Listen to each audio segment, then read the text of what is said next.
Welkom terug hier op Groot Plaas. Op 'n Woensdag gesels ons bietjie plaasbraaitjies en vandag kyk ons na 'n wêreldwye stap vorentoe in digitale landbou. Nou die Suid-Afrikaanse tak van Syngenta het aangekondig dat hulle 'n platform Cropwise nou oopgestel word vir derde party ontwikkelaars, juis met die doel om boere reg oor die wêreld toegang te gee tot gevorderde digitale hulpmiddels. Nou die platform dek tans meer as 70 miljoen hektaar in meer as 30 verskillende lande.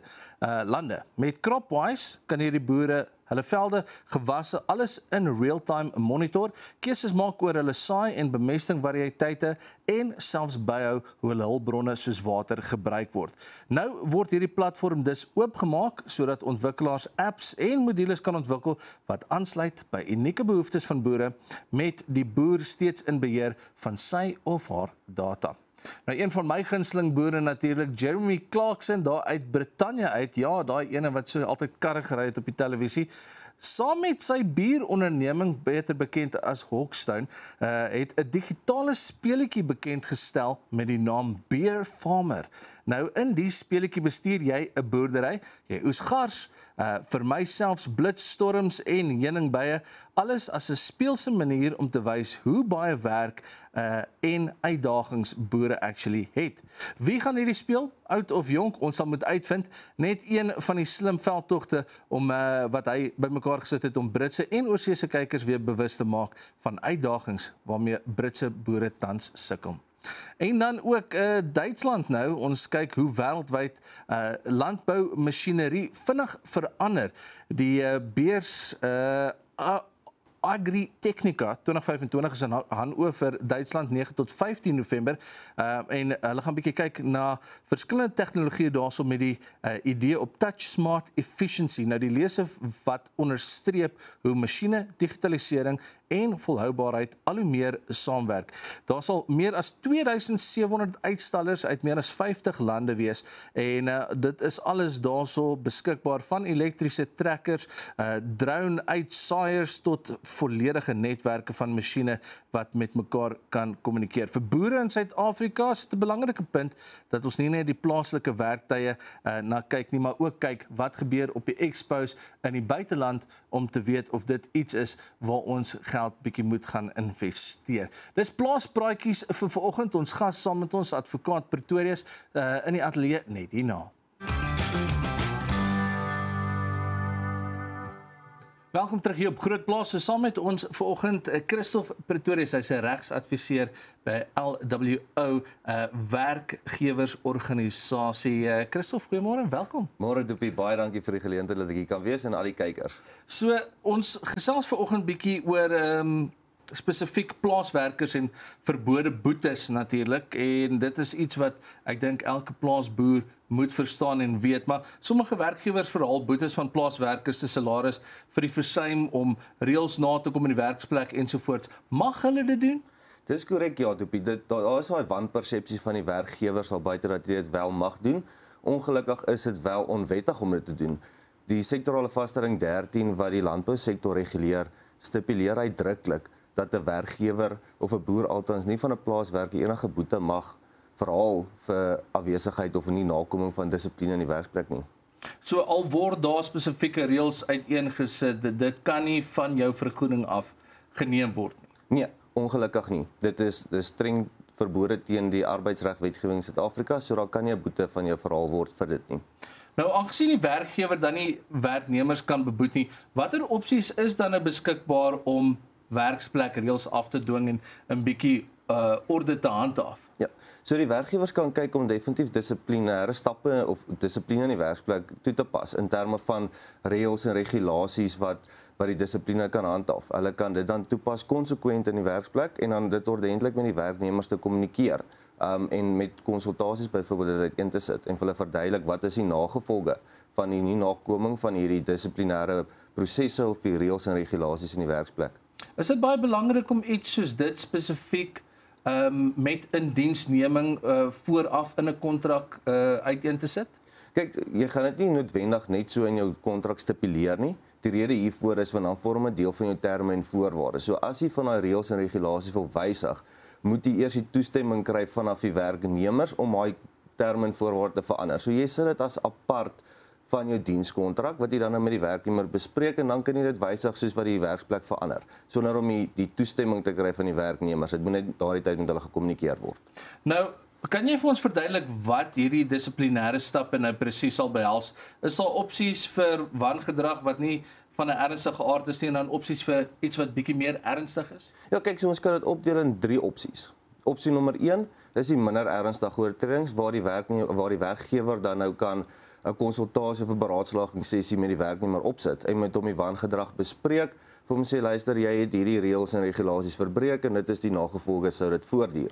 Dan kry jy 'n tweede opsie, dit is nou 'n bietjie meer strenger of die ernstige roete, dit is waar jy dan nou die nodige waarskuwing aan die werknemer gee, wat dit uiteensit wat se wangedrag gepleeg was en dan wat se tipe waarskuwing dit is. Dan opsie nommer 3 is die meer formele, die baie ernstige stap wat geneem word en daar's so 2 bene op dit. So B nommer 1 is jy kan dissiplinêre verhoor skeduleer vir die werknemer as daar progressiewe dissipline toegepas was. So kom ons sê die werknemer het nou al 3 waarskuwings, hy is nou op sy finale waarskuwing vir dieselfde tipe oortreding en daai waarskuwing is nog geldig. Dan word daar dissiplinêre verhoor geskeduleer mits die bewyse reg is en dit 'n nuwe oortreding is na daai waarskuwing uitgereik is. Dan B nommer 2 is 'n dissiplinêre verhoor as daar 'n baie ernstige oortreding was en dit is die dissiplinêre kode maak voorsiening dat die eerste oortreding 'n dissiplinêre verhoor regverdig. So as jy enige van hierdie dissiplinêre stappe neem, is dit baie nodig vir die boere om dokumentasie daarvoor te hê om te wys wanneer dit gebeur het en wat presies wat gebeur het in die situasie? Ja, so dit is baie krities op die einde van die dag want ons verwys na jy het jou prosedurele aspek en jou substantiëre aspek. So as 'n saak na die KVB verwys word, ook kyk hulle na daai 2 aspekte. As jou prosedurele aspek nie in plek is nie, val jou saak basies plat. So die prosedurele aspek is waar jy die werknemer in kennis stel van die dissiplinêre verhoor wat kom en jy sit, ons noem dit 'n klagstaat, waar jy dan nou die klagtes uiteensit met 'n kort beskrywing oor wat die wangedrag was, sodat die werknemer kan voorberei vir sy verhoor.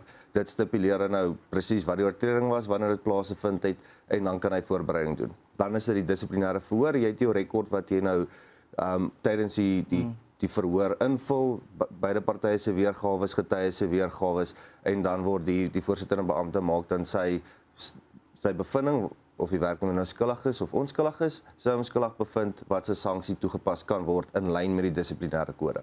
Is daar 'n voorbeeld wat jy vir ons miskien kan gee van waar die werkgewer wel vergoeding kan weerhou of mag terughou oor oortreding wat aangegaan is? Ja, so in hierdie geval kan ons kyk na byvoorbeeld die geen werk, geen betaling beginsel. So dit is wanneer die werknemer dan nou nie opdaag vir werk nie, dan hoef jy nie te betaal vir daai dag nie.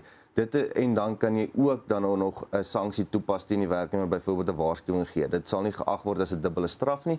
En dit spruit ook uit die gemeenregtelike reg van die werknemer wat sy dienste offer vir die werkgewer en die werkgewer om dan in terme van daai reg vergoed en dan uit die werkgewer dan ook die reg gemeenregtelike reg om die vergoeding te weerhou sou 'n werknemer dan nou weier om daai dienste te lewer aan die werkgewer.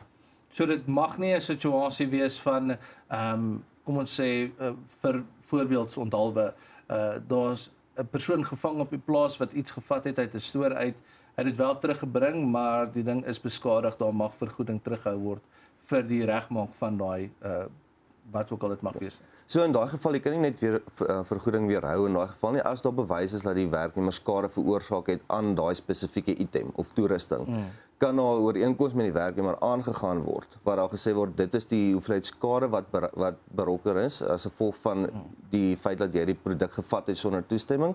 En dan kan daar ooreenkoms aangaan om te sê luister ons gaan X bedrag van die salaris aftrek, maar daai bedrag wat afgetrek word op 'n maandelikse basis mag ook nie meer as 25% van sy totale inkomste wees nie. Moet albei partye ook dan in ooreenkoms wees oor dit is die stappe vorentoe?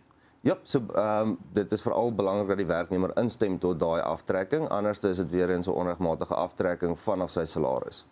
Nou al glo werkgewers dat om boetes toe te pas die werknemers se optrede verbeter om 'n vinnige oplossing in terme van dissipline toe te pas. Verstaan ons nou dat uit vandag se gesprek spesifiek dat jy steeds nie net hierdie boetes kan toepas nie. Daar is sekere vereistes. Ja, dit is korrek. Dis nie net onwettig nie, maar dit plaas die werkgewer ook op daai finansiële en regsrisiko sou hy die boetes verhaal vanaf die werknemer sonder toestemming of dit net veral om hom te straf vir 'n oortreding wat hy gedoen het.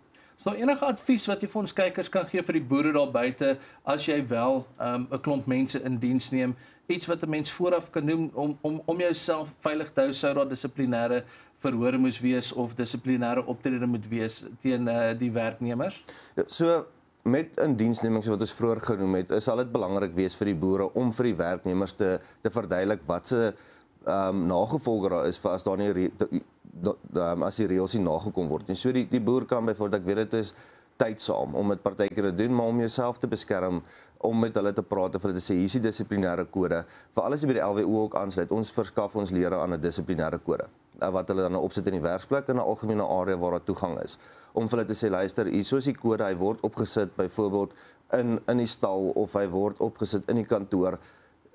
Dra kennis hiervan, dit is die stappe wat geneem gaan word. Alhoewel dit 'n riglyn is, pas ons dit gewoonlik streng toe om te sê hierdie was die oortreding, hierdie is die sanksie wat toegepas gaan word. So om die werknemers voortydig al in kennis te stel daarvan, beskerm jou ten alle tye en as jy rekord het daarvan ook.